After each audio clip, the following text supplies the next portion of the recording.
line begins and ends with Mr. Bachchan. जहाँ खड़े हो जाते हैं लाइन वहीं से शुरू होती है. Mr. Bachchan is the living embodiment. He is a legend. He is this living legend. He is God. मैं आज भी फेंके हुए पैसे नहीं उठाता. You cannot recall a classic Amitabh Bachchan movie and not recall his dialogues. आज खुश तो बात होगी ना. So music stays on. Likewise, when you are doing drama, dialogues stay on. Where are the recent films which had great lines? Where are the recent scripts which had characters saying something really cool or impactful? Or I mean, it's just not happening. With KGF, they created a certain world. KGF is nothing but a gangster film set in Bombay in the 80s. That story we have seen a million times before. I have told that story before. But we have not said it the way Prashant Neel, the director, went and said that story. When we're talking big numbers and everything, we cannot give them our regular reality. Well, thank you so much for talking to us, Sanjay Gupta, and welcome to ETimes. To begin with, I have to say it is such a pleasure talking to you because here we are after Shootout in Lokhandwala, Wadala. Now there's a part 3. Talk to us about that and what is your inspiration of taking the gangster series forward? See, the first Shootout, Lokhandwala, was an accident. What happened was I was traveling back from someplace outstation and on flight in one of those magazines, you know, like The Week or something like that. There was this article because this was in the year 2002 and that Shootout had completed 10 years. So the article was about that. And when I was reading that article, I said, wow, this is a movie, there's a film over here. I mean, so it was never intentional or planned. And then I came back and those were not the days of Google where you could just go online and so I came back and I read up a lot and did some research, met some people from the police and all of that. And they helped me. I got to read the FIR of the case. And that's how we got started on that. And it was very fascinating because that's the first time, I think, in our movies, in the Hindi film industry, you had a non-fiction story which was fictionalized. In the sense, given the trappings of a commercial masala film. So we did this elaborate casting, we did, it had the songs and dances and action and dialogue bazi, but at its core, it was a very shocking, true story and basically telling people that, look, this really happened. While there were children playing and housewives were cooking, about 300 policemen surrounded a building and opened fire. So that was much of a shocker. Then the second one was Shootout at Wadala. Now, the gap between the two films was nearly 7 years. Yes. And why 7 years? Because both Ekta and me did not want to just jump into it and say, okay, let's make the next film in the franchise. It was not that. It was, we wanted to do another one, but we're not finding the story. Because frankly, when you've done the Lokhandwala story, there is no other Shootout in Bombay which is bigger than that. In the sheer volume of bullets fired, people killed and all of that. Right. So, and then years later, somebody happened to mention that, the first shootout was of this guy called Mania Surve. It was the first encounter. That got me thinking. I said, first encounter, 1993. And I got thinking, I said, what happened? Wanted to know, And we got into the prequel, the whole thing. And yeah, it was like a prequel. And the whole thing started, what was it that made the cops decide, kill, not catch? Play judge, jury and executioner. So the story behind it. So that's how that happened. And then on and off, Ekta, me have been in touch and let's do a next one in the series. It's a highly successful franchise. It has a very solid and loyal base, fan base. So again, we were not really getting an idea per se.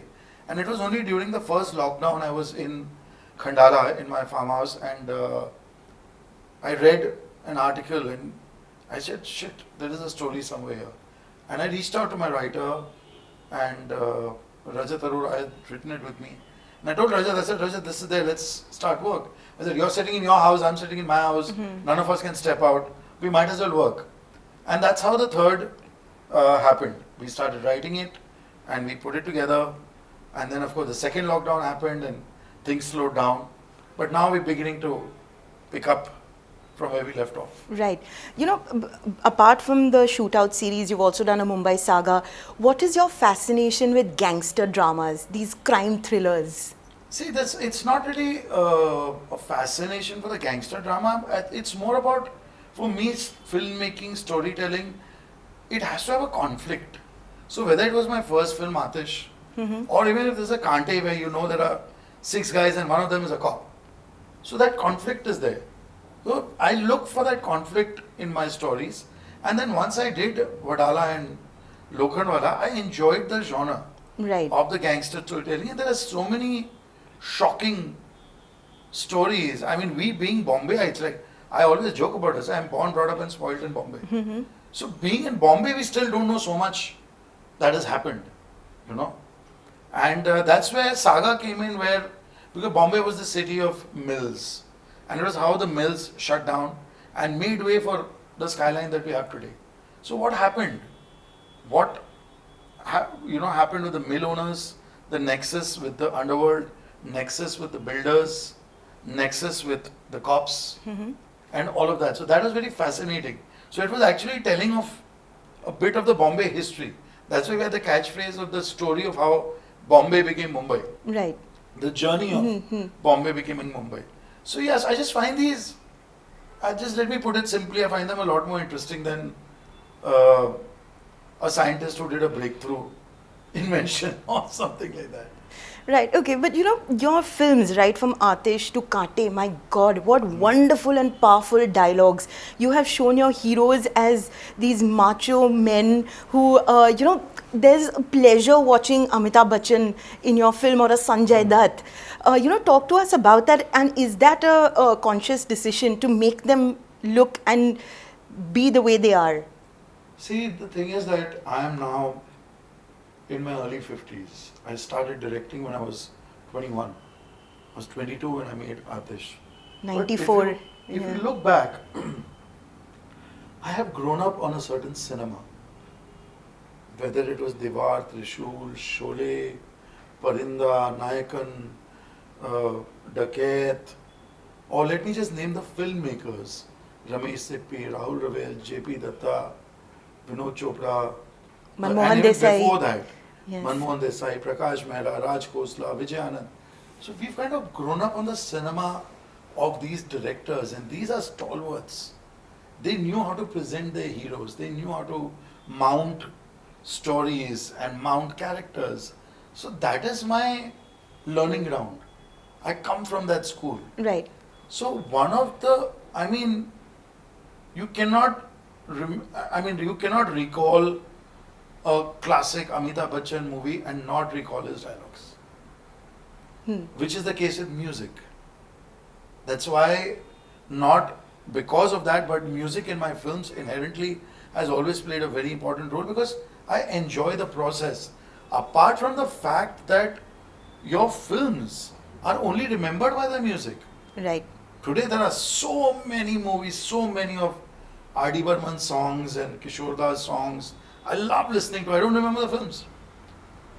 You know, for example, a song like Oh Hansini. Yes. I don't remember the film it was from. I don't even remember who sang it. Whether Rajesh Khanna sang it or somebody else sang it. But I know that I love that song.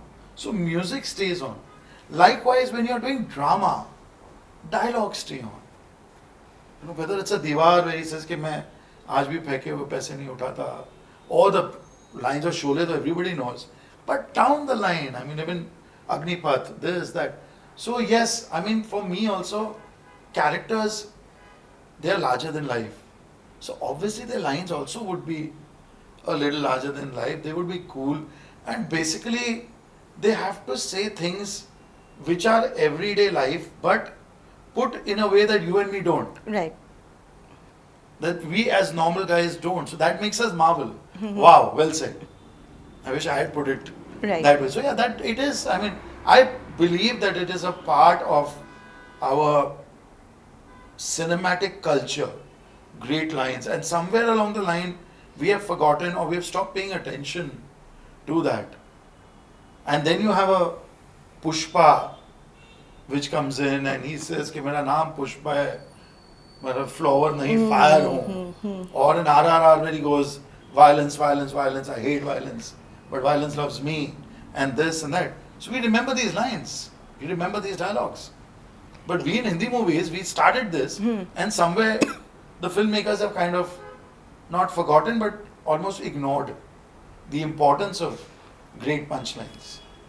Interestingly, you've only mentioned South movies in the recent past. Yes. Like RRR or Pushpa for that matter. Even Yeah. KGF Chapter 2, everybody's remembering the dialogues. Like you said, do you think perhaps Bollywood needs to come back Of course to we that? do. 110% we do. The thing is that the reason I took those dialogues was they're very recent. Where are the recent films which had great lines? Where are the recent scripts which had characters saying something really cool or impactful or, you know? I mean, it's just not happening. We're not. That's why I said we've kind of somewhere along the way sidetracked a very integral part of our filmmaking, which is the spoken word, which is the lines, the dialogues. You remember actors because of that. Right. That is the whole thing. I mean, today, an actor like Rajkumar, an actor like Pran, even Bharat Sani for that matter. I mean, these are from 4 decades ago. Yes. But even the recent actors, it's the dialogue delivery. And Nana Patekar, when you think of him, you think of those great lines and the way he, executes them. That's the whole thing. Absolutely. And of course, Mr. Bachchan is the living embodiment. Yes. He's a legend. He is this living legend. He is God. But even now, that's what we enjoy. We're waiting for him to come out and in his full bass give a great line. You've done also a film like Kabil. So what took you towards a crime thriller in terms of a love story? At the crux of it, it was a love revenge story with, Hrithik playing the protagonist. Talk to us about that, and were there any apprehensions? No, there were no apprehensions whatsoever. Again, with Kabil, the conflict was very interesting. When the writer came to me and he narrated the idea that here is a couple blind by birth, they cannot see, and they meet and they fall in love. Right there I said, wait, hold on, let me process this. You meet somebody, it's love at first sight. It's sight, right? There's no sight over here. Yes. You like somebody, you like the way they look, this, that. But when 2 people are blind, what is the connection? Where is the connection? What is it that they like about each other? They're not touching each other. They're not holding each other. So that fascinated me to begin with. I said, wow, how do 2 blind people fall in love? How do they profess love? And everything that we take for granted. Today I can just get up from here and walk out. But a blind person, he would have to figure out which is the way out and everything. So that was very interesting. And then the fact that tragedy happens to this wonderful couple and the husband is left behind and he wants to take revenge.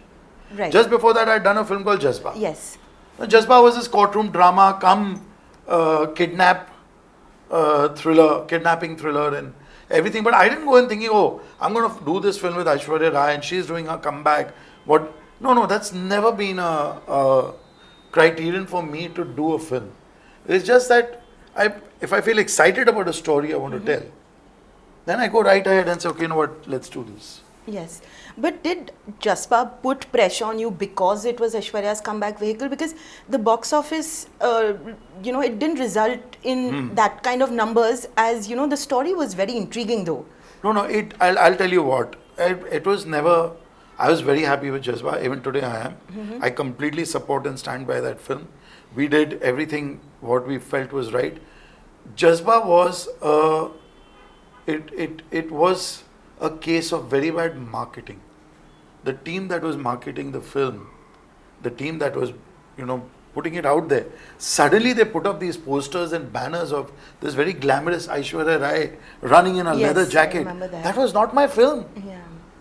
They put out these posters of Irfan with glasses and leather jacket and posing like that. That was not my film. My film was about a mother who was desperate. And I think I was the first person, or maybe second, that stripped Aishwarya of complete makeup, hair, any of her, and she was right there in the mud, in the dust, screaming, shouting, wanting a child. That first poster that we put out had got so much traction. If only we had stuck to that. It's just that a lot of the audience got alienated before the release of the film, thinking, "Arey, she's just trying to be, a shadow of her former self," which it was not the case. So I feel somewhere that maybe I have let her down, I have let Irfan down, I have let my team down by not fighting hard enough for them with Right. those ridiculous studio heads that were deciding on the campaign of the film, because they were selling the wrong film. But as a director, couldn't you have steered them back on path? I did the best I could, but I could only do so much, but I predicted it. I told them, I said, "You're selling the wrong film. You're making people see, what it is not. Some will come expecting that and some won't come." And that's precisely what happened. Right. Now, interestingly, like I was telling you, I was seeing your bookshelf and I see a lot of mythological dramas as well, mythological films, books. Would you ever be interested in making a film like that? Because nowadays it seems to be a trend, so to speak. See, firstly, I've never followed trends. I don't.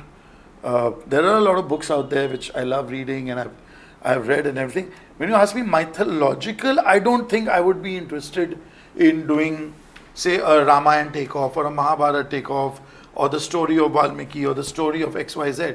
I'm not interested in that. But if there is a book like the Hadappa series written by Vinay Bajpayee, which is set 3,000 years back in a certain age, and a contemporary story today, which are intercut and things like that. Basically what it is that it will give me the chance to create an alternative universe. Right. So the way Rajamouli did with Bahubali, see, that was a whole world created. He did not commit to you this was 1500 BC or what. But even for that matter, with KGF, they created a certain world. KGF is nothing but a gangster film set in Bombay in the 80s. Yes. That story we have seen a million times before. I've told that story before. But we have not said it the way Prashant Neel, the director, went and said that story. Right. So that is what, so he created a world that you get immersed into. And that today I feel is extremely important with filmmaking. When we're talking big numbers and everything, we cannot give them our regular reality. You see that around you all the time. You see it on your OTT platforms and this and that. You're going to call me to the theatre. You better give me something which I feel, oh, boss, I would have not enjoyed this at home. Right. Also, the deal with our mythological dramas is that people are very sensitive. Do you think that is why it's also important to create your own world, because then nobody can point fingers and say, you can't do this to Sita, you can't do this to Ravan? See, going by the current scenario, 100%. Going by the current scenario, it's like there's a whole cross-section of people who are just sitting on the fence. They are waiting to take offense or looking for an excuse to take offense. Right. So yes, we are living in trying times. We are living in difficult times. So yes, if you ask me, I would say steer clear. Why? As it is, we go through so much, making a film and then bringing that film right up to the stage where it's coming to the audience. You don't need extra bans and this and that. So if avoidable, I think definitely should be avoided. Right. Do we also get to see Krish 4 on the cards anytime soon? I've always said Krish is 100% Mr. Rakesh Roshan's baby. It is Rakesh ji's child, literally and figuratively. So I am not in a position to comment much about Krish 4. The script, yes, I have worked on it along with a team of writers, right, and with Rakesh ji and with Hrithik. So we worked on a basic blueprint. I wouldn't call it the final screenplay, shooting screenplay. We worked on a blueprint. We worked on a story idea which we all felt was, yes, this could take the film, up to the next level. But then we stopped midway because of some personal reasons. And since then we haven't resumed. Although I would really look forward. If that happens, I mean, that's God sent. Yeah, it'll be your superhero journey. What is the kind of cast that we can see returning to the third installment of Shootout? See, we've just about done with the writing process. The thing with Shootout is that it is always an it's a big ensemble cast. Right. You know, it has a lot of people on the faces. I mean, a lot of faces on the posters and stuff like that, because you've got the bad guys, you've got the cops, not necessarily as good or bad, and all of that. So at this point of time, I pretty much not really thought about the casting, because the casting decisions are also directly proportionate to the budget of a film. What is the kind of money we need to make the film, to do justice to the film? And when it is crossing a certain budget, you need certain faces. Although today, yes, you can say, but the faces are not working, stars are not working. But having said that, your deals for non-theatrical are still happening on the valuation of a star. It is important for us to get good numbers today for satellite, for digital, for audio, for overseas. These guys are still asking you who the star is. They are not concerned that उनका ये कि star के लिए theatre में नहीं जा रहे ना, हमारे लॉगिन करते हैं तो स्टार का फेस देख के लॉगिन करते हैं, तो अब स्टार बताओ कौन है. Correct. So in a sense, the star system is still there. It's not going anywhere. You know, so that is, the casting is a call that would be jointly taken sitting across the table with Ekta, who is my producing partner. Right. I asked this primarily because the second installment, of course, there was a lot of chatter why Vivek Oberoi was not a part of it. Then you had a blow hot, blow cold relationship with him. But do we see him returning? 100. I'm dying to work with Vivek. Yeah. I mean, I think we were both immature. We were both kids, and you know, it was just a completely uncalled for episode that happened, and I just blew my mouth off, and of course he retaliated, and only rightly so. Why will he keep quiet? So yeah, that was, I mean, it's best forgotten. But going forward, definitely, I want to work with Vivek. I want to work with John, with Sanju, everybody who's worked with Anil Kapoor, Sonu Sood, Manoj Bajpayee, all these guys who worked on the film before, Tushar, who was in both the films. I would definitely want them to be a part of this film as well, but they cannot be back as the characters they've already portrayed. So it depends. You know. All right. But we're really, really looking forward to it. Thank you so much for talking to us. Thank you. And I'm looking forward to it.